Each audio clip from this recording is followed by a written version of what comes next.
मैं आपको जो आज जिस नए चारे के मतलब बताना चाहता हूँ उसको हम जंबो मेज़ कहते हैं। सब ये है जंबो मेज़। इसकी हाइट देखें, अलहमदा 15-16 फुट के करीब हाइट है।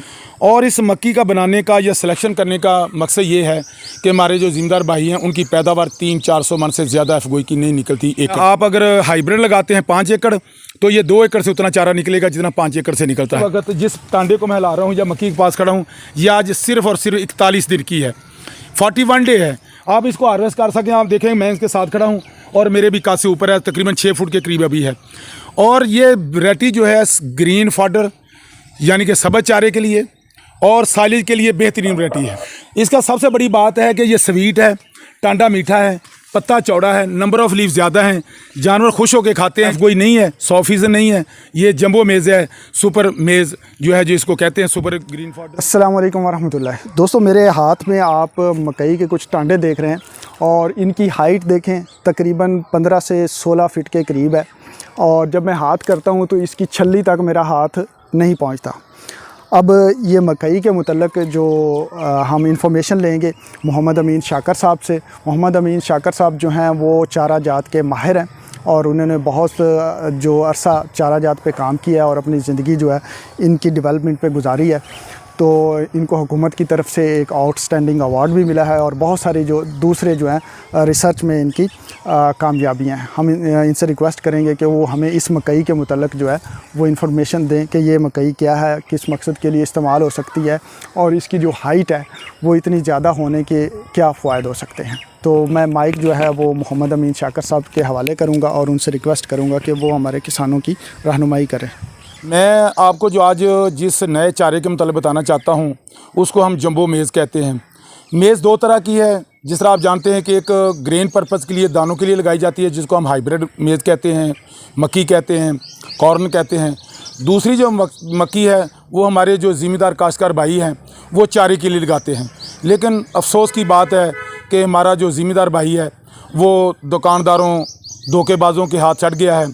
उसको वो अफगोई, गौहर वो भी सफ़ेद रंग की है, वाइट पर्ल वो भी सफ़ेद रंग की है, कसान भी सफ़ेद रंग की है, वो सीड दे देता है जिसकी जर्मिनेशन भी नहीं होती और उसकी पर एकड़ जो पैदावार है बहुत कम है। तो आज मैं जिस मक्की चारा गाचा के मतलब बताना चाहता हूँ वो उसका नाम है जंबो। जंबो जैसे कि आप, मैं इधर आना भी, वो जंबो के मतलब आप ये इसलिए कह कि इसकी हाइट जो है, जिसके पास मैं खड़ा हूँ ये भी जंबो मेज़ लगी हुई है, ये भी जंबो मेज़ है। और आज जो है ये इसका जो मैं जिसके मतलब बताना, डॉक्टर साहब इधर तरफ देखिए तो लाइन इधर मेरी तरफ ले आएँ, इसको थोड़ा सा आगे ले आएँ, नीचे ले आएँ, मेरे पास खड़ा करें। डॉक्टर साहब ये है जंबो मेज़। इसकी हाइट देखें, अलहमदा 15-16 फुट के करीब हाइट है। हम ज़िम्मेदार को कहते हैं कि 10-12 फुट इसकी हाइट है। और इस मक्की का बनाने का या सिलेक्शन करने का मकसद ये है कि हमारे जो ज़िम्मेदार भाई हैं उनकी पैदावार 300-400 मन से ज़्यादा अफगोई की नहीं निकलती एकड़ से। जबकि इस मक्की की जो मेरे हाथ में है ये सिर्फ 10 केजी का थैला जो है, ये वाला थैला दिखाओ भी, ये वाला थैला 10 केजी का। डॉक्टर साहब दिखाना जरा, ये 10 केजी का थैला है और ये सफ़ेद रंग की मक्की है। छलियाँ भी पकड़ो बेटा, उसके छलियाँ भी ऊपर दिखाओ करके। ये छलियाँ हैं, ये भी सफ़ेद रंग की हैं। ये थैला 10 केजी का 1 एकड़ में लगाने से मैं ये कहता हूँ कि आप इसमें 40,000 पौधा है, 40,000 मैं कहता हूँ 30,000 आपका कामयाब हो जाता है और 30 से 35-40 टन तक आपकी पैदावार। क्योंकि जो ये टांडे जो मेरे हाथ में जिनको मैं लहरा रहा हूँ, जो नज़र आ रहे हैं, इनका एक टांडे का वज़न मैंने 2 से 2.5 केजी किया है। मैं कहता हूँ कि इनको भी छोड़ दें, हम 1.25 केजी भी लें तो फिर भी हमारी पैदावार 40 टन के करीब आती है। 40 टन का मकसद। और ये सबसे बड़ी बात है, इस मक्की की ये सिलेक्शन की गई है, ये एफ, क्योंकि आप दुकानदारों के धोखे में ना आए। ये पकड़ना, थोड़ा साइड से खड़े करो जी। ये सफ़ेद रंग की है, इसको उधर ले जाओ। ये सफ़ेद रंग की आप देख सकते हैं, ये मक्की है, ये भी सफ़ेद है। जो एफगो की इससे भी हो सकता है बड़ी छली हो, लेकिन जेनेटिकली इसको सिलेक्शन करके ये एज ए वैरायटी बनाई गई है। आप ये देखें कि इस वक्त जिस टांडे को मैं ला रहा हूँ या मक्की के पास खड़ा हूँ, ये आज सिर्फ और सिर्फ 41 दिन की है, 41 डे है। आप इसको हार्वेस्ट कर सकें। आप देखें मैं इसके साथ खड़ा हूँ और मेरे भी काफ़ी ऊपर है, तकरीबन 6 फुट के करीब अभी है। और ये वैरायटी जो है ग्रीन फॉडर यानी कि सब्ज़ चारे के लिए और साइलेज के लिए बेहतरीन वैरायटी है। कि मैं कहता हूँ ये टांडा आज मैं वज़न करूँ तो इसका वज़न 800 ग्राम के करीब, तकरीबन 700 ग्राम है। अगर 40,000 पौधा, 35,000 भी पौधा आप समझें कि खेत में से वज़न करेंगे तो देखें कि इसे सब्ज़ चारे की कितना वज़न आएगा। इसका सबसे बड़ी बात है कि ये स्वीट है, टांडा मीठा है, पत्ता चौड़ा है, नंबर ऑफ़ लीव ज़्यादा हैं, जानवर खुश होकर खाते हैं। जिस तरह हमारे आबाउजाद पुरानी मक्की को लेके जानवरों को डालते थे, वो खाते भी ज़्यादा थे। आप समझते हैं कि अगर खाना अच्छा हो तो इंसान भी ज़्यादा खाता है। तो इसलिए मैं कहूँगा ज़िम्मेदार काश के किसी के धोखे में ना आए। ये आपको किसी डीलर से नहीं मिलेगी, और डायरेक्ट ये जो हम आपको नंबर देंगे उससे रब्ता करेंगे, उससे सीड मिलेगा। और कम से कम आप 10 एकड़ लगाते हैं तो अल्हम्दुलिल्लाह मैं कहूँगा आप फर्स्ट टाइम लगाना है तो 2 एकड़ लगा के देखें। अब तो ये लोग 50-50 एकड़ तक लगा रहे हैं, 25-25 एकड़ लगा रहे हैं। हर शहर में पाकिस्तान के तकरीबन लगी है। अगर आप कहीं देखना चाहें तो आप देख भी सकते हैं। ये 2 सीज़न में लगती है।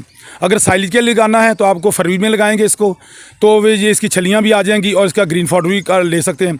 अगर आपने अब बेहतरीन वक्त है, अब जो वक्त है जुलाई का वक्त, आप लगाएंगे तो आपका साइलेज भी बन जाएगा, आपका ग्रीन फॉडर भी तैयार हो सकता है 50 दिन के बाद। आप इसका अब मैं जिस तरह बार बार कह रहा हूँ कि ये 40 दिन का, 50 दिन के बाद खुद देखें कितना कद होगा। और ये जेनेटिकली है, इसमें कोई ऐसी बात नहीं है कि जिससे आप कहें ये यार कि मतलब इसको खाद ज़्यादा डाली है, या नॉर्मली एक DAP, एक जो है यूरिया, और अगर आपने जानवरों को डालना है तो पोटाशी बैग डाल दें। बाकी प्लांट प्रोटेक्शन जिसको कीड़ों मकोड़ों से बचाना है वो समझते हैं आप कि 1-2 दानेदार दवाई डालनी पड़ती है। बाकी इसमें कोई मेरे भाई ऐसी बात नहीं।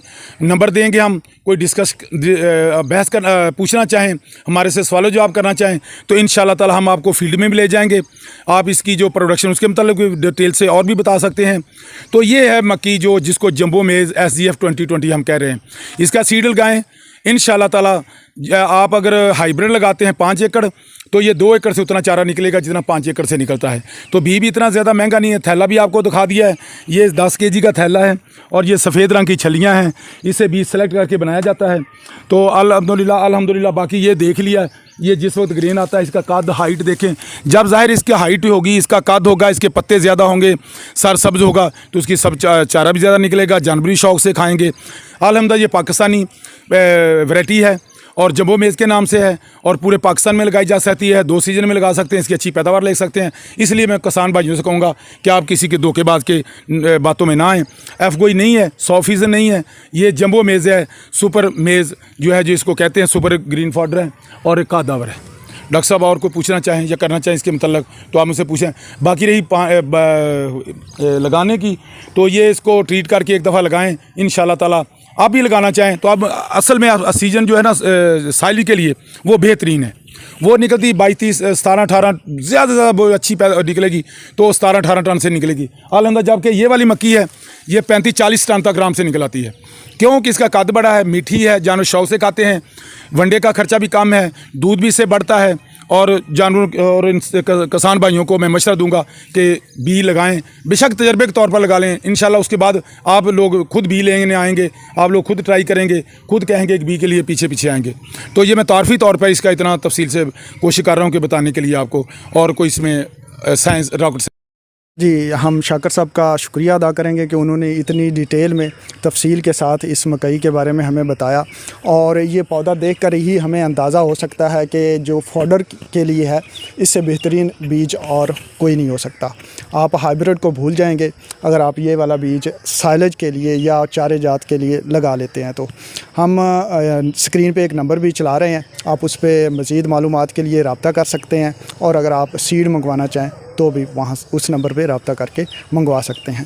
दोस्तों, सबसे आखिर में हम एक ही बात कहते हैं कि जब भी हम फसल लगाते हैं तो उसमें हमने उशर की नीयत से चलना है, और जब हमारी फसल आ जाए तो उस पर उशर अदा भी करना है। दोस्तों, अपनी दुआ में याद रखिएगा। अल्लाह ताला आपकी फसलों में बरकत अता फरमाए। मिलते हैं अगली वीडियो में, तब तक अल्लाह हाफ़िज़।